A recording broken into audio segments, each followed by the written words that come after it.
খাজা গরিবে নওয়াজ, তার আব্বার নাম ছিল গিয়াসউদ্দিন আহমদ সানজারি রাহমাতুল্লাহ আলাইহি। অল্প বয়সে তার আব্বা জান ইন্তেকাল করলো। তার আব্বা জান ইন্তেকাল পরই দুনিয়ার জমিন থেকে বিদায় নিল। বাপ মা হারা হয়ে গেলেন। খাজা গরিবে নওয়াজ আজমেরি সানজারি রাহমাতুল্লাহ আলাইহি এই সময় আব্বা জানের রেখে যাওয়া একটা খেজুর বাগানে তিনি পানি দিচ্ছিলেন। এই পানি দিতে দিতে হঠাৎ দেখতে পেলেন খেজুর বাগানের পাশে একজন দরবেশ এসে হাজির হয়ে গেল। আল্লাহর ওলি খাজা গরিবে নওয়াজ তিনি ওই খেজুর বাগান থেকে কিছু খেজুর নিয়ে ওই দরবেশকে তিনি দিয়ে বললেন, আল্লাহর নেক বান্দা, আমার দেওয়া খেজুরগুলো আপনি খাওয়া দাওয়া করুন এবং আপনি আমার জন্য দোয়া করুন। এই ছেলেটার মেহমানদারিতে দরবেশ বড় অবাক হয়ে গেল।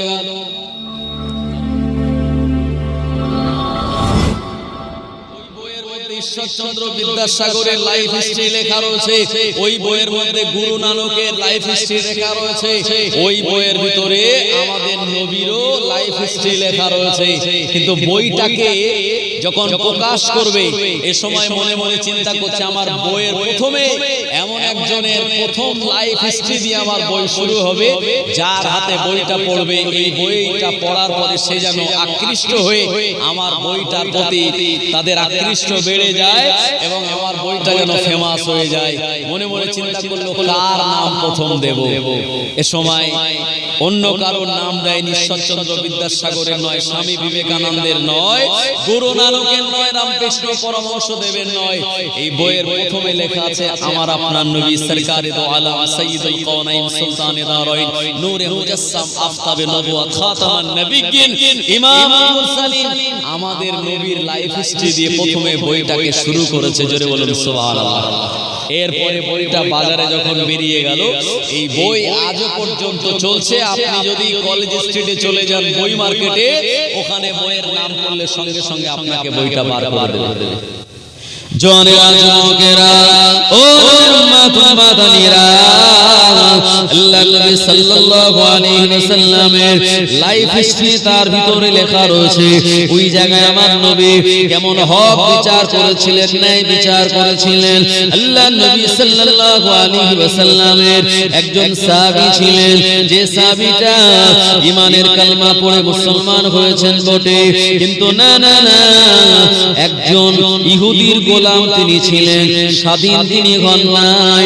আল্লাহ নবী দরবারে সাহাবী এসে বললেন, ইয়া রাসূলুল্লাহ, হাবিবাল্লাহ, আমার ইচ্ছা হয় আমি আপনার দরবারে বেশিরভাগ সময় অতিবাহিত করি, কিন্তু আনফরচুনেটলি আমি একজনের গোলাম, সেই গোলাম আমাকে ছাড়ে না, সব সময় বিভিন্ন কাজ দিয়ে আমাকে খাটায়। এরকম সমাজে তো লোক আছে, মানে বাড়ির যে চাকর, বাড়ির যে কাজের লোক, তাকে দিয়ে সারাক্ষণ খাটায়। আছে না নাই? মাঝে মাঝে পেপারে দেখেন না, বিশাল হাই ফাই বাড়ি, বিশাল বড় লোক, কাজের লোক রেখে দিয়েছে, কাজের মেয়ে রেখে দিয়েছে। দেখা গেল তাকে হয়তো মাইনে দেয় 2000 টাকা। সে যদি কোনো অন্যায় করে, সিগারেটের ছেঁকা দেয়, বিড়ির ছেঁকা দেয়, গরম খুন্তি তার শরীরে লাগিয়ে দেয়, তাকে মারধর করে, অনেক সময় টাকা না দিয়ে বাড়ি থেকে বার করে দেয়। আছে না নাই? সমাজের জমিনে আল্লাহর হাবিব জানিয়ে দিলেন, যারা এই কাজে মানে আপন গোলামের সঙ্গে, অধীনস্থ চাকর বাকরের সঙ্গে এমন আচরণ করবে, কিয়ামতের মহাময়দানে আমার আল্লাহ তার দিকে রহমতের নজরে তাকাবেন না। জান্নাতে যাওয়া তো দূরের কথা, রহমতের নজরে তাকাবেন না। মুরব্বিয়ান বাবা জীবনেরা ও উম্মতেরা, আল্লাহর হাবিব সাল্লাল্লাহু আলাইহি ওয়াসাল্লাম ওই সাহাবীকে বললেন, আমার সাহাবী, তুমি তোমার ওই মনিবের কাছে চলে যাও, মনিবকে গিয়ে বলো সে যেন তোমাকে আযাদ করে দেয়, সে যেন তোমাকে স্বাধীনতা দিয়ে দেয়। এ সময় নবী সাহাবী আপন মনিবের কাছে চলে গেল, এ আমার মনিব, আমি তোমার বাড়িতে দীর্ঘদিন কাজ কাম করি, আমার মনে বড় ইচ্ছা হয় তুমি যদি আমাকে স্বাধীন করে দাও, আমাকে তুমি যদি আযাব করে দাও, আমি আমার বেশিরভাগ সময় আমার নবী পাকের দরবারে অতিবাহিত করব। এটা শোনার পরে ইহুদি মুনিবের পছন্দ হলো না। ও জওয়ানেরা, এ সময় বলল, না তোমাকে আযাব করব না, তবে হ্যাঁ তোমাকে আযাব করতে পারি একটা শর্তে। শর্তটা হলো আমি তোমাকে কয়েকটা খেজুর গাছের দানা দেব। এই খেজুরের দানা নিয়ে জমিনে তুমি যখন পুঁতে দেবে, আর জমিন থেকে খেজুরের চারা হবে, ওই গাছগুলি যখন বড় হয়ে যাবে, ওই গাছে যখনই খেজুর হবে, ওই পাকা খেজুর খাওয়ার পরে তারপরে আমি তোমাকে আযাব করে দেব। তার আগে নয় ভাই, এই কাজটা অনেক লং টাইম ধরে, সহজে তো হবে না, কারণ শসা লাউ কুমড়োর দানা নয় যে জমিনে পুঁতলো আর 1-1.5 মাসের মধ্যে চারা হলো। খেজুরের দানা। আল্লাহ নবীর দরবারে যখন এসে বললেন, বিশ্ব নবী বললেন, এ আমার সাহাবী, তুমি আমার কাছে বিচার চাইলে এই ব্যাপারে, ঠিক আছে আমি বিচার মহান আল্লাহ রাব্বুল আলামিনের দরবারে দিলাম, তবে তাকে কিছু বলার দরকার নাই, তুমি তার কাছ থেকে খেজুরের দানাগুলো চেয়ে আনো, আর নিশ্চয়ই আমার আল্লাহ রাব্বুল আলামিন ওই দানা থেকে তাড়াতাড়ি তোমার জন্য গাছ বার করে দেবেন। নবী সাহাবী চলে গেল ইহুদির কাছে, গিয়ে বলল, ঠিক আছে দানাগুলো দাও। খেজুরের দানা দিল, তবে দানাগুলো সাহাবী হাতে নিয়ে দেখে দানা এমনি নয়, সব পুড়িয়ে দিয়েছে, আগুনের মধ্যে দিয়ে পুড়িয়ে কালো করে দিয়েছে। যে বলুন, এই পোড়া দানা থেকে চারা হবে বলে মনে হয়? আল্লাহর নবীর দরবারে সাহাবী বলেন, হুজুর আপনি বিচার করে দিন, আমাকে এই দানাগুলি দিল, খেজুরে কিন্তু পুড়িয়ে দিয়েছে যাতে গাছ না হয়, তার মানে আমাকেও আযাব করতে চায় না। আল্লাহ নবী বললেন, হে আমার সাহাবী, কোরআনুল মাজিদের আয়াত কি তোমার মনে নাই? আমার আল্লাহ কোরআনুল মাজিদের ভিতরে জানিয়ে দিয়েছে, লা তাখনাতু মির রাহমাতিল্লাহ, ইন্নাল্লাহা ইয়াগফিরুয যুনুবা জামিআ, ইন্নাহু হুয়াল গফুরুর রহিম। আমার আল্লাহ কোরআনুল মাজিদে পরিষ্কার জানিয়ে দিলেন, হে আমার বান্দা বান্দীরা, আমি আল্লাহ আমার রহমত থেকে তোমরা নিরাশ হয়ো না, আমার রহমতের আশা তোমরা করো, আমি আল্লাহ তোমাদের মনের আশাকে পূর্ণ করে দেব, জীবনের গুনাহ ক্ষমা করে দেব। আল্লাহ নবী সময় সাহাবীকে বলেন, সাহাবী চলো ইহুদির বাগানে, যে বাগানে দানাগুলি পুঁতে দেওয়ার জন্য বলেছিল, আল্লাহ নবী সাহাবীকে নিয়ে ওই বাগানে চলে গেল। ইহুদি বলল, ও মুহাম্মদ ইবনে আব্দুল্লাহ, এই যে বাগানের জায়গা, এই জায়গাতে আপনি দানাগুলি পুঁতে দিন। ইহুদি বলল, মনে মনে ভাবছে পোড়া দানা কোনোদিন চারা হবে না। আল্লাহর নবী একজন সাহাবীকে বললেন, তুমি গর্ত খোঁড়ো, আরেকজন সাহাবীকে বললেন, তুমি আল্লাহর নাম নিয়ে পানি দাও। আর আল্লাহর হাবিব সাল্লাল্লাহু আলাইহি সাল্লাম নিজে ওই খেজুরের দানাগুলি গর্তের মধ্যে পুঁতে দেওয়ার জন্য নিয়ত করলেন। সাহাবীদের বললেন, খবরদার পিছনে তাকাবে না, যতক্ষণ দানা পোঁতা শেষ না হবে পিছনে তাকাবে না। আল্লাহর নবীর একজন সাহাবী গর্ত খুঁড়লেন, আরেকজন সাহাবী পানি দিলেন। আল্লাহর নবী আল্লাহ পাকের নাম নিয়ে ওই গর্তের ভিতরে যখন দানাগুলি পুঁতে দেওয়ার পরে সামনের দিকে এগিয়ে চললেন, দানা পোঁতা শেষ হয়ে গেল। আল্লাহর নবী সাহাবীরা আল্লাহর নবীর কথাকে অমান্য না করে আল্লাহর নবীর সঙ্গে ওই দিকেই ফিরে রয়েছে। আল্লাহর নবী যখন ফিরে আসা জায়গার দিকে একবার তাকালো, দেখতে পেল ওই খেজুরের পোড়া দানা থেকে গাছ হয়ে, ওই গাছ বড় হয়ে, আর সেই গাছে ফুল হয়ে, তাতে ফল হয়ে, ওই খেজুরটা পেকে গিয়ে আল্লাহ পাকের জমিনে পড়ে গিয়েছে। আল্লাহ নবী একটা খেজুর ইহুদির কাছে গিয়ে বলল, হে ইহুদি, তুমি ওয়াদা করেছিলে আমার সাহাবীকে আযাব করে দেবে, এই কারণে তোমার সামনে তোমার এই পোড়া দানার গাছ থেকে পাকা খেজুর দিলাম, এটা খাওয়ার পরে আমার সাহাবীকে আযাব করে দাও। ইহুদি পুরো বোকা হয়ে গেল, কোনো বলার মতো ভাষা তার মুখে রইল না, আর নবী পাকে ওই সাহাবীকে আযাব করে দিল। আল্লাহর নবী ওই সাহাবীকে নিয়ে হাসতে হাসতে তিনি মক্কা এমন করে মদিনার দিকে রওনা হয়ে গেলেন, মসজিদে নববীর দিকে। ও নবীর উম্মত উম্মতানিরা, আল্লাহর নবী মদিনার মসজিদে প্রবেশ করে বলেন, আমার সাহাবী তুমি আমার আমার কাছে এই ব্যাপারে বিচার চেয়েছিলে, দেখো স্বয়ং আমার আল্লাহ তিনি আসমান থেকে তোমার জন্য বিচার করে দিয়েছেন। জোরে বলুন। দুনিয়ার জমিনে কেউ যদি আপনার প্রতি দ্বিচারিতা করে, আপনার উপর অবিচার করে, আপনি যদি বিশ্বাসটা আল্লাহর উপরে রাখেন, আল্লাহ বিচার করবেন না করবেন না? করবেন। জোরে বলুন ইনশাআল্লাহ। ভাই আমার, এই জন্য হক বিচার যারা করে আরশের ছায়া তারা পেয়ে যাবে, যারা করে না দুনিয়াতে শাস্তি তো পাবেই, আর কিয়ামতের মহাময়দানে কঠিন সূর্যের তাপের নিচে তাদের দাঁড়াতে হবে। মারাত্মক ব্যাপার। বিচার যারা করেছিলেন তাদের দেখে আমাদের শিক্ষা নিতে হবে। ওমরে ফারুক রাদিয়াল্লাহু আনহু, ওনার কয়েকটা ছেলে ছিল, তানার ভিতরে একটা ছেলের নাম হলো আবু সামা। শুনছেন আপনারা? আবু সামা এই ছেলেটা মাঝে মাঝে জঙ্গলে যেত শিকার করতে, আর ওই জঙ্গলের ভিতরে একজন বুড়ি মা, সে তার একটা কুঁড়ে ঘরের ভিতরে তার যুবতী মেয়েটাকে নিয়ে বসবাস করত। তো আবু সামা যখন যায় জঙ্গলের ভিতরে, এই বুড়িটাও চলে যায় কাঠ সংগ্রহ করার জন্য, আর যুবতী মেয়েটা ঘরে জানালা দিয়ে ওমরে ফারুকের ছেলেকে বারবার প্রেমের ডাক দেয়, বারবার ডাকে। আবু সামা প্রথম এগুলো এড়িয়ে যায়, কিন্তু একটা সময় দেখা গেল শয়তান কিন্তু বেপরদা নারীকে ফাঁদ হিসাবে ব্যবহার করে। আল্লাহ নবী বলেছেন, এই জন্য দুটো জিনিসের কোনো ভরসা নেই, একটা হলো ব্রেক ছাড়া গাড়ি, আর একটা হলো পর্দা ছাড়া নারী। কি বলেছি বললেন? ব্রেক ছাড়া গাড়ি নিয়ে বেরোলে কোথায় অ্যাক্সিডেন্ট হবে তার ঠিক ঠিকানা নাই, আর পর্দা ছাড়া নারী, এদের দ্বারা কি হতে পারে না এর উপরেও কোনো গ্যারান্টি নাই। ভাই আমার, তো আবু সামাকে বারবার যখন আহ্বান করে, একটা সময় এই আহ্বানে সাড়া দিয়ে আবু সামা তার সঙ্গে ফিজিক্যাল রিলেশন করেই ফেলল। মহিলা বুড়ি মেয়েটা কয়েক মাস পরে তার যুবতী মেয়ের শরীরে পরিবর্তন দেখলো। দেখার পরে মেয়েটাকে জিজ্ঞেস করলে, মেয়ে সত্যি করে বলো তোমার এই কাজের জন্য দায়ী কে?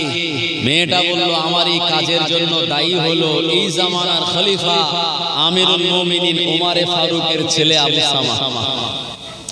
মুসলমান আমার, যুবতী মেয়েটা যখন জানিয়ে দিল, এ সময় বুড়ি মেয়েটা ওমরে ফারুক রাদিয়াল্লাহু আনহুর দরবারে চলে আসলো। ওমরে ফারুক রাদিয়াল্লাহু আনহুর দরবারে আসার পরে বললেন, এ আমিরুল মুমিনিন, আপনার ছেলের বিরুদ্ধে আমার অভিযোগ রয়েছে। ওমরে ফারুক বললেন, বুড়িমা তুমি একটা ভালো জায়গায় বসো। তাকে বসার জায়গা দিলেন। আচ্ছা, আমাদের দুনিয়ার কোন নেতার ছেলের বিরুদ্ধে যদি অভিযোগ নিয়ে তার কাছে যাওয়া হয়, ওখানে বসার জায়গা দেবে না লোকজন নিয়ে মেরে তাড়িয়ে দেবে? লোকজন নিয়ে মেরে তাড়িয়ে দেবে না? ভাই আমার, ওমরে ফারুক তাকে বসার জায়গা দিলেন, ছেলের বিরুদ্ধে অভিযোগ করছে। ওমরে ফারুক রাদিয়াল্লাহু আনহু বললেন, মা, কি অভিযোগ আমার ছেলের ব্যাপারে একবার বলো। ওই বুড়িটা বললেন, আমিরুল মুমিনিন, আপনার ছেলেটা আমার মেয়ের সঙ্গে এমন এমন কাজ করেছে। ঘটনাটা যখন খুলে বললেন ওমরে ফারুক রাদিয়াল্লাহু আনহু, উনি ওনার ছেলেকে ডাক দিয়ে বললেন, এ আমার বেটা, আমার সামনে তুমি দাঁড়িয়ে যাও। আল্লাহর নবী সাহাবী ওমরে ফারুক রাদিয়াল্লাহু আনহু দরবারে অসংখ্য সাহাবে কেরামগণেরা, আবু সামাও দাঁড়িয়ে গেল। ওমরে ফারুক কোরআনুল মাজিদের একটি আয়াত শুনিয়ে দিয়ে বললেন, এ আবু সামা, কোরআনুল মাজিদের আয়াত কি তোমার খেয়াল রয়েছে? আমার আল্লাহ জানিয়েছেন, ওয়াজতানিবু কওলাজ জুর, মিথ্যা বলা থেকে তোমরা বেঁচে থাকো, খবরদার মিথ্যা কথা বলবে না। এমন করে কোরআনুল মাজিদের আয়াতের উপরে আমাল করে আমি ওমর, আমার সামনে তুমি যা বলবে সব যেন সত্য কথাই বলবে। যখন আদালতে সাক্ষী নিয়ে যাওয়া হয়, এ সময় উকিল তার হাতে একটা যে ধর্মের হয় সেই ধর্মগ্রন্থ তাকে ধরিয়ে দিয়ে বলে যে আপনি বলুন, যা বলবো সত্য বলবো, সত্য ছাড়া মিথ্যা বলিব না। বলে কি বলে? ওমরে ফারুক কোরআন শরীফের আয়াত শুনিয়ে দিয়ে বললেন, খবরদার মিথ্যা বলবে না। কারণ একবার মানুষ যখন মিথ্যা কথা বলে, তখন ফেরেশতারা এই মিথ্যার দুর্গন্ধে তার থেকে 70 মাইল দূরে চলে যায়। কি বুঝলেন? আর আমরা সকাল থেকে রাত পর্যন্ত কত মিথ্যা কথা বলে হিসাব করলে মোটামুটি একটা রেজাল্ট পাওয়া যাবে। ভাই আমার, এই ওমরে ফারুক রাদিয়াল্লাহু আনহু তার ছেলেটাকে দাঁড় করিয়ে দিলেন। ছেলেটা এই সময় বলল, ঠিক আছে আব্বা। এ সময় আব্বা যখন জিজ্ঞেস করলো, এই বুড়ি মেয়েটা তোমার ব্যাপারে যা বলছে এটা কি ঠিক? আবু সামা বলেছিল, আমার আব্বা আমিরুল মুমিনিন, আমার আব্বা এই বুড়িটা আমার ব্যাপারে যা বলছে সব সত্য কথা বলছে। ওমর ফারুক রাদিয়াল্লাহু আনহু এই সময় কোরআনুল মাজিদের আর পেজ খুলে তিনি ওই জায়গায় ফয়সালা করে দিয়ে বললেন, যেহেতু তুমি জিনার কাজে লিপ্ত, জিনার কাজ তুমি করেছো, আমি ওমর তোমার বিরুদ্ধে মামলা, তোমার বিরুদ্ধে ফয়সালা করে দিলাম, তোমার শরীরের উপরে 100টা বেত মারা হবে। উপরে বসে দরুদ শরীফ আল্লাহু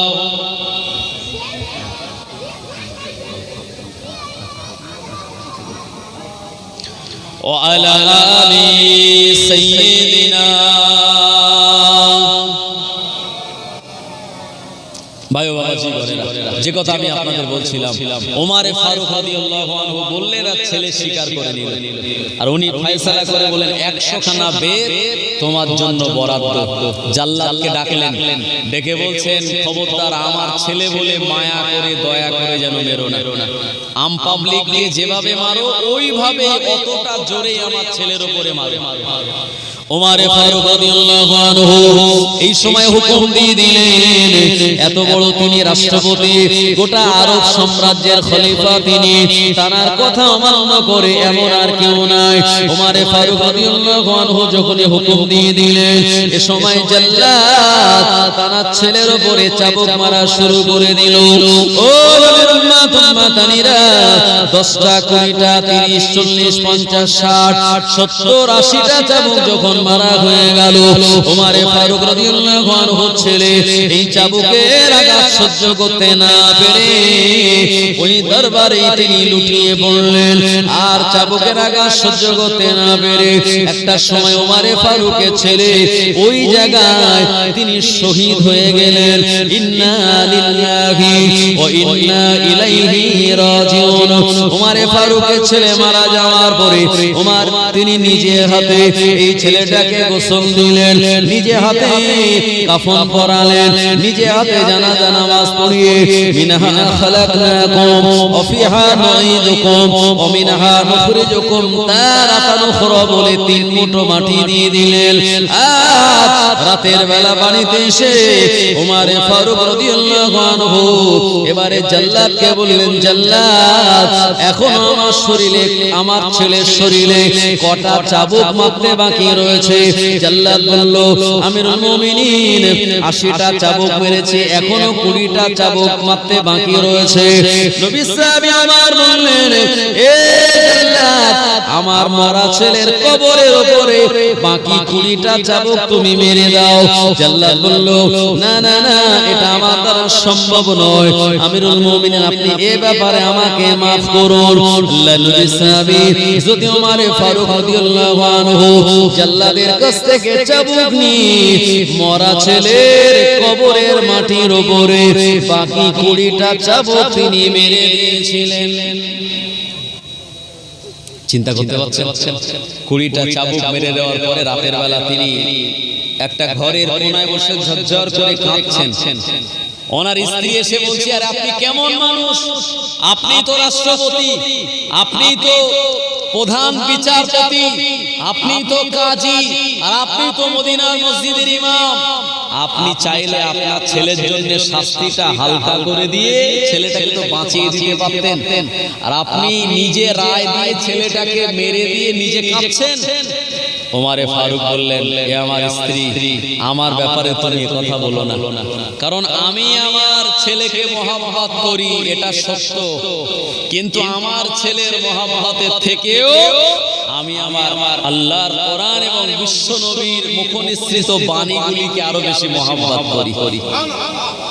এই জন্য আল্লাহ নবী জানিয়ে দিলেন লা ইউমিনু আহাদুকুম হাত্তা আকুনা আহাব্বা ইলাইহি মিন ওয়ালিদিহি ওয়া ওয়ালাদিহি ওয়ান নাসি আজমাইন। দুনিয়ার জমিনে ওই ব্যক্তিটা ততক্ষণ প্রকৃত মুমিন হতে পারবে না যতক্ষণ ওই ব্যক্তিটা সে তার নিজের ছেলের থেকেও, নিজের সন্তান, নিজের পিতামাতা থেকেও, ওয়ান নাসি আজমাইন, দুনিয়ার সব মানুষের থেকে আমি রাসূলুল্লাহ আমাকে বেশি ভালোবাসতে না পারবে ততক্ষণ পর্যন্ত প্রকৃত মুমিন হতে পারবে না। ওমরে ফারুক বলেন এই হাদিসের উপরে আমল করে ছেলেকে ভালোবাসি কিন্তু নবীর থেকে নয়, ছেলেকে ভালোবাসি কিন্তু আল্লাহর থেকে বেশি নয়। এই জন্য আইন আমি তার উপরে প্রয়োগ করে দিলাম, কিন্তু তার সঙ্গে যেহেতু আমার মহাব্বত আছে তাই এই জন্য আমি কাঁদছি। স্ত্রী আর কিছু বলার সাহস পেলেন না। ওমরে ফারুক রাতের বেলা এশার নামাজ কালাম পড়ে ঘুমিয়ে পড়লেন। পরের দিন সকালবেলা যখন উঠেছেন ওনার চেহারায় খুব হাসি খুশি ভাব। আর আল্লাহ আমাদের চেহারাকে ডিসপ্লে বানিয়েছেন, কথা ঠিক কিনা? ফোনের যেমন ডিসপ্লে আছে, ডিসপ্লে দেখলে বোঝা যায় ফোনটা কোন অপশনে আছে। তো আপনার অন্তরে যদি দুঃখ থাকে মুখ দেখে বোঝা যাবে না, অন্তরে হাসি থাকলে মুখ দেখলে বোঝা যাবে কি যাবে না? ওমরে ফারুকের চেহারায় বিরাট আনন্দ আর হাসির মুহূর্ত। ওনার স্ত্রী বললেন, ওগো আমার স্বামী, গত রাতে কাঁদতে কাঁদতে আপনি ঘুমিয়েছেন আর সকালবেলা আপনার চেহারাটা এত হাসি খুশি কেন? আমি কি কারণ জানতে পারি? ওমরে ফারুক বলেছিলেন, ওগো আমার বিবি, রাতের বেলা আমার আল্লাহ আমার ছেলের ব্যাপারে আমাকে স্বপ্ন দেখিয়ে দিল। ওমর তার ছেলেটা এমন করে আমার আল্লাহ রব্বুল আলামিনের দয়ার জান্নাতে রয়েছেন।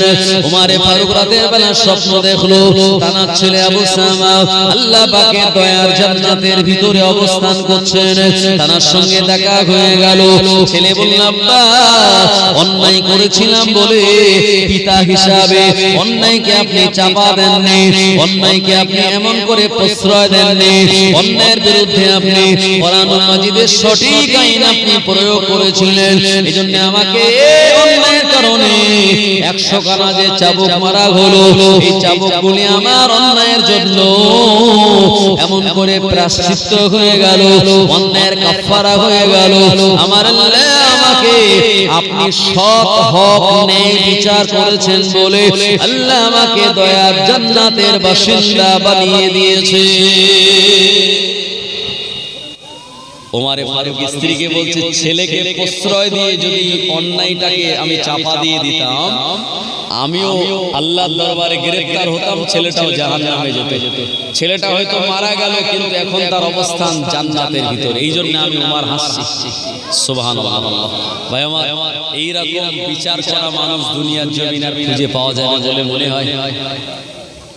ওমরে ফারুক রাদিয়াল্লাহু আনহু তানার জীবনী বললে দেখা যায় তানার কাছে যখনই কেউ বিচারের জন্য এসেছে অন্য ধর্মের হলেও তিনি ন্যায় আর সঠিক বিচার করেছেন, জীবনে কোনদিন পক্ষপাতিত্ব করেননি। আল্লাহর নবী বললেন, যারা হক কথা বলে, ন্যায় কথা বলে, ন্যায়ের সঙ্গে চলে, ন্যায় বিচার করে, কিয়ামতের মহাময়দানে আল্লাহর বানানো আরশে আসিমের ছায়ার নিচে তাদের জায়গাটা হয়ে যাবে। আল্লাহ নবী সাহাবীরা বললেন, ইয়া রাসূলুল্লাহ, হাবিবাল্লাহ, দ্বিতীয় নম্বরে কারা দাঁড়াবে আল্লাহ পাকের আরশের ছায়ার নিচে? আল্লাহ নবী জানিয়ে দিলেন, হে আমার সাহাবীরা, দ্বিতীয় নম্বরে যে লোকটা দাঁড়িয়ে যাবে তিনি হলেন ওয়াশাবুন নাশা ফি ইবাদাতিল্লাহ। ওই সমস্ত যুবকগণেরা, যে সমস্ত যুবকগণেরা, যুবতীগণেরা তারা যুবক বয়সে ইবাদত বান্দেগি করেছে, যুবক বয়সে নামাজ কালাম আদায় করেছে, যুবক বয়সে কোরআন শরীফ তেলাওয়াত করেছে, যুবক বয়সে রোজা রেখে দিয়েছে, যুবক বয়সে শরীয়তের আইনগুলি মেনে চলেছে, কিয়ামতের দিন আমার আল্লাহ তাদের মাথায় সূর্যের কঠিন তাপ না লাগিয়ে আমার আল্লাহ পাকের বানানো রহমতের আরশের ঠান্ডা ছায়ার নিচে জায়গাটা দান করে দেবে। যুবক বয়সে ইবাদত। আপনি বলুন, মসজিদে যারা যায় নামাজ পড়তে দেখবেন 90% মুসল্লি কিন্তু সব হয় মধ্যবিত্ত নয় বয়স্ক। তো ইয়াং যুবকের সংখ্যা খুব কম। কথা ঠিক কিনা? আজকে বর্তমান ইয়াং যুবক ভাইরা এই জানুয়ারি মাসে কেউ পিকনিকে ব্যস্ত, কেউ বিভিন্ন জায়গায় টুরিস্টে যাওয়ার জন্য তারা চিন্তা ভাবনা নিয়েছে এবং তারা মনে মনে চিন্তা করে যে মোটামুটি ইয়াং বয়স এখন পাবজি খেলে চালাই, ফ্রি ফায়ার খেলে চালিয়ে এই সময়টা, যখন বুড়ো হবো তখন মসজিদে যাওয়া যাবে। আর এই 4G জমানায় এসে ইয়াং ছেলেগুলি এমন করে যুবক ছেলেগুলি বিভিন্ন ভাবে তাদের মস্তিষ্কগুলো প্রায় হ্যাং হয়ে যাওয়ার মতো অবস্থায় চলে এসেছে এই পাবজি আর ফ্রি ফায়ার খেলে। কথা ঠিক কিনা? স্ক্রিন নিয়ে, স্ক্রিন টাচ মোবাইল নিয়ে বসে আছে, দেখা গেল বিভিন্ন মোড়ের মাথায়, এই আলের মাথায়, ও মোড়ের দোকানে যেখানে টাওয়ার ভালো এখানে বসে বসে পাবজি আর ফ্রি ফায়ার খেলছে। এই ফ্রি ফায়ার আর পাবজি খেলতে খেলতে একটা সময় দেখা গেল কয়েকদিন আগে এই তো বনগার এখানে ট্রেনের ধাক্কায় পাবজি খেলতে খেলতে দুটো ছেলে দুজনে ওই জায়গায় মারা গেল। আর একজন লাভ মেরেছিল, কম করে অন্তত তাকে হসপিটালে নিয়ে গিয়েছে, এখন মরে গেছে কি বেঁচে আছে আল্লাহ ভালো জানে। কথা ঠিক কিনা? 3-4 দিনের আগের খবর পেয়েছিলেন আপনারা। ভাইয়া এর উপরে স্ক্রিনের উপরে এখন পাউডার দিয়ে দিচ্ছে, হলো পাউডার না দিলে স্পিড হবে। কথা ঠিক কিনা? পাউডার দিয়ে পাবজি খেলছে। আর আমরা যারা বাপ মা সন্তানকে ভালোবেসে একটা ফোন কিনে দিলাম, যে ফোনটা অনেক দামি ফোন, স্ক্রিন টাচ ফোন, এই ফোনটা নিয়ে ছেলেটা আমার রাত 11টা-12টা পর্যন্ত কি করছে আমরা তার কোনো সন্ধান রাখি না। আর লকডাউনে স্কুল বন্ধ, মাদ্রাসা বন্ধ, কলেজ বন্ধ, মোটামুটি এই সুযোগে টোটাল একদম যুব সমাজ তারা কিন্তু ধ্বংসের দিকে অলরেডি চলে গিয়েছে। কথা ঠিক বলছি না ভুল বলছি? খারাপ লাগছে আপনাদের? ভাই এই যুবক ছেলেদের হাতে, বাচ্চা বাচ্চা ছেলেদের হাতে ফোন গিয়ে মারাত্মক ক্ষতি হয়েছে সমাজে, মারাত্মক ক্ষতি। এই যে 3G ফোন ছিল আর এই আম্বানি মোদির সঙ্গে কানেকশন করে বললো এখন আর 3G চলবে না, 4G সেট চালিয়ে দাও। এরপরে জিও চলে আসলো ঘরে ঘরে। প্রথম যখন জিও দিচ্ছিল কি দিচ্ছিল, বললো কোনো টাকা লাগবে না, ফ্রি। কথা ঠিক কিনা? আর এখন এই সব টোটো গাড়ি করে মাইকিং করে বেড়াচ্ছে, এয়ারটেল থেকে, ভোডা থেকে তোমরা পোর্ট করে জিও চলে আসবে আর এই সব অফার বলছে কি বলে না। এরপরে সব পোর্ট করে চলে যাচ্ছে জিও, আর জিওর টাওয়ার ফাংশন আস্তে আস্তে কমে যাচ্ছে। এরপরে দেখা যায় এই জিও তখন দিয়েছিল ফ্রি সিম, আর এখন কান বলে টাকা আদায় করছে, কান বলে টাকা আদায় করছে। এই জন্য অনেক জায়গার অনেক স্টেটের মানুষেরা তারা এই জিও সিমটাকে তারা কি করেছে জানেন? অ্যাভয়েড করেছে, ইগনোর করে দিয়ে বললো এই সিম আর আমরা কেউ চালাবো না। এই যারা কৃষক আন্দোলন করছে দিল্লিতে, জানেন তো আপনারা? কৃষক আন্দোলন, যে কৃষক আন্দোলন করতে গিয়ে কম বেশি 30 জন মানুষ এই পর্যন্ত মারা গেল। 2016 সাল নভেম্বর মাসের 8 তারিখ রাত 12টায় নোট বাতিল হয়েছিল। ব্যাংকে লাইন দিয়ে ওই নোট বাতিলের সময় 50 জন মারা গেল। আর ওই সময় ভারতের প্রাইম মিনিস্টার বলেছিল তোমরা কষ্ট করে ব্যাংকে লাইন দাও, এমন করে জিডিপি বেড়ে যাবে, কালো টাকা ভারতে আসবে আর সুইস ব্যাংকের টাকা সব ইন্ডিয়াতে চলে আসবে। আমরা যারা মুসলমান আমরা তো এই ভারতের পক্ষেই, দেশের পক্ষেই। কথা ঠিক কিনা? কারণ এই ভারতবর্ষের স্বাধীনতায় যারা প্রথম জীবন দিয়েছে তারা হলো কলেমা পড়া মুসলমান। কিন্তু ইতিহাসের পৃষ্ঠা খুলুন, মুসলমানদের নাম সব কেটে কেটে বাদ দিয়ে দিচ্ছে। যাদের নামগুলো বাদ দিতে পারছে না, যেমন খান আব্দুল গফফার খান, এমন করে মাওলানা আশফাকুল্লাহ থেকে শুরু করে আরো কিছু কিছু জানারা, এই যেমন তিতুমির মীর নিসার আলী জান নাম, এদের নামগুলো মোটামুটি রেখে দিয়েছে। আর বেশিরভাগ স্বাধীনতা সংগ্রামী আলেম ওলামা মুসলমানদের নাম ইতিহাসের পাতায় নেই। আর পরবর্তী জেনারেশন তারা যেন জানতে পারে ভারতের স্বাধীনতায় মুসলমানদের কোনো অবদান ছিল না। সেই নীল নকশা অলরেডি তৈরি হয়ে সেই প্রসেসে কাজও চলছে। ভাই আমার, আমরা উদাসীন কিছু খবর রাখি না। জওয়ানেরা, যুবকেরা, ভারতবর্ষের স্বাধীনতায় এমন করে ব্রিটিশদের হাতে প্রথম গ্রেফতার হয়ে আর ফাঁসির দড়িটা যিনি গলায় প্রথম পড়ে নিয়েছিলেন, জানার নাম হলো হাফেজ গোলাম মাসুদ। বাদুড়িয়ার নারকেল বেড়িয়াতে বাঁশের কেল্লা তৈরি করে ব্রিটিশদের বিরুদ্ধে বিরাট আন্দোলন যিনি গড়ে তুলে দিয়েছিলেন, যার নামে বারাসাতের কেন্দ্রীয় বাস টার্মিনাল, তিতুমির বা কেন্দ্রীয় বাস টার্মিনাল, ও জওয়ানেরা এনার নাম ছিল মীর নিসার আলী। মাওলানা আশফাকুল্লাহ, মাওলানা হিদায়াতুল্লাহ থেকে শুরু করে বড় বড় আলেমেরা এ ভারতের স্বাধীনতা সংগ্রাম করতে গিয়ে নিজেদের জীবনগুলো তারা বিলিয়ে দিয়ে দিয়েছেন। ও জওয়ানেরা, এজন্য অন্য ধর্মের মানুষেরও যেমন স্বাধীনতা সংগ্রামে অবদান রয়েছে, আমরা যারা মুসলমান আমাদেরও অবদান কিন্তু কম নয়। কথা ঠিক কি না? কিন্তু পাতা খুলুন খুঁজে পাবেন না, নাম খুঁজে পাওয়া যাবে না। আমি যে কথা আপনাদের বলছিলাম, দুনিয়ার জমিনে আমরা যারা আজকে এই জায়গায় এসে উপস্থিত হয়েছে, একটু চিন্তা ভাবনা করা দরকার। যে মোবাইল ফোনের অপব্যবহার চলছে তার একটা রেস্ট আনা দরকার, না হলে আগামী প্রজন্ম ধ্বংসের দিকে চলে যাবে, আগামী প্রজন্ম ধ্বংসের মুখে পড়বে। এরা না ভালোভাবে লেখাপড়া শিখতে পারবে, না একটা কাজ কাম করতে পারবে, শরীর তাদের অলসে অলসে অলসতায় ভরে যাবে। মুরব্বিয়ান বাবাজি গণেরা, এইজন্য আমার নবী জানিয়ে দিলেন, দুনিয়ার জমিনে যে সমস্ত যুবক গণেরা আর ইয়াং বয়সে যুবক বয়সে মসজিদে গিয়ে আল্লাহ রাব্বুল আলামিনের ইবাদত বন্দেগী করবে, আমার আল্লাহ কিয়ামতের মহা ময়দানে আরশে পাকের ঠান্ডা ছায়ার নিচে জায়গাটা দিয়ে দেবেন। কারণ একজন বুড়ো মানুষের 100 বার আল্লাহ বলা আর একজন যুবকের একবার আল্লাহ বলা, ওই একবার আল্লাহ বলা দাম আল্লাহর দরবারে অনেক গুণে বেশি। জোরে বলুন সুবহানাল্লাহ। দুনিয়ার জমিনে যারা ওলিয়া ওলিয়া ছিলেন, পীর বুজুর্গানে দ্বীন ছিলেন, তারা আল্লাহ পাকের তরফ থেকে ইলমে বাতিনের জ্ঞান নিয়েছিলেন একদম ইয়াং আর যুবক বয়সে। এইজন্য পরবর্তীতে বড় বড় ওলিয়া ওলিয়া হয়েছিলেন। খাজা গরিবে নওয়াজ, তিনি যদি ভারতবর্ষের জমিনে না আসতেন, একচি এত মিটিং কিসের? ভোটের দেরি আছে, সেই মে মাসে ভোট, এখন মিটিং বন্ধ করো ভাই। আমার যে কথা আমি আপনাদের বলছিলাম, চিন্তা কিন্তু আমাদের কোনো চিন্তা নেই, চুপচাপ বস, একটু পরেই শেষ হয়ে যাবে, তারপরে তাবারক তোমাদের দিয়ে দেওয়া হবে। আপনাদের কষ্ট হচ্ছে নাকি ভাই? আমার এখন বাচ্চারা তো এর একটু ডিস্টার্ব করবেই, কারণ বাচ্চারা যদি মসজিদে গিয়ে একটু কিচির মিচির না করে তাহলে বুঝতে হবে আগামী প্রজন্ম নামাজ পড়বে না। কথা ঠিক কিনা? বাচ্চাদের মসজিদ থেকে কান ধরে টেনেও বার করা যাবে না, আর ইসলামিক পরিবেশ যেখানে সেখান থেকেও দুচ্ছাই করা যাবে না, কারণ ওদের মনে একটা ভয় ঢুকে যাবে, ওখানে গেলেই মারবে। কি এটা যেন না হয়, তবে কিছু বদমাইশি করো না ভাই আমার। আমি আপনাদের যে কথা বলছিলাম, এইজন্য যুব সমাজকে টেনে তুলতে গেলে তাদেরকে সঠিক দিশা আমাদের দেখাতে হবে, আর এর জন্য দায়িত্ব তুলে নিতে হবে আপনি পিতা, আপনার দায়িত্ব আপনার ছেলেটাকে সঠিকভাবে গাইড করা। জওয়ানেরা, যুবকেরা, খাজা গরিবে নওয়াজ আজমিরি সঞ্জির রহমাতুল্লাহ আলাইহি ভারতবর্ষের জমিনে এসেছিলেন। আল্লাহর হাবিব সাল্লাল্লাহু আলাইহি ওয়াসাল্লামের তানারি নির্দেশে খাজা গরিবে নওয়াজ, তার আব্বার নাম ছিল গিয়াসউদ্দিন আহমদ সঞ্জির রহমাতুল্লাহ আলাইহি। অল্প বয়সে তার আব্বা জান ইন্তেকাল করলো।